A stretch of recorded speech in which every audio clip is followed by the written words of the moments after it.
एकनाथ शिंदेंविरोधात बॅनरबाजी करण्यात आली आहे। शिवसेना ठाकरे गटाच्या वतीने अलका चौकामध्ये मोठे बॅनर्स लावण्यात आले।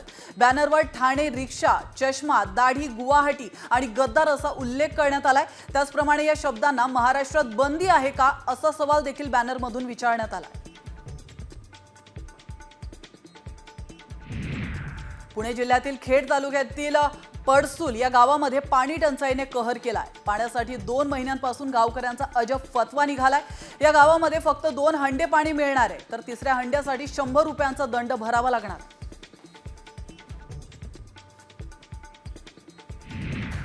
पुणे विभाग गेल्या 25 दिवसात तब्बल 29,000 जणांचा वीज पुरवठा वीज बिल न भरल्यामुळे खंडित करण्यात आलाय।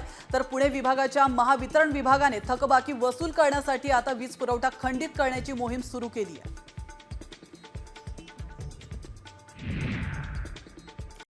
कॉमस्कोर नुसार आता isakal.com आहे देशातील नंबर 1 ची मराठी न्यूज वेबसाईट। प्रत्येक अपडेटसाठी isakal.com ला नक्की भेट द्या।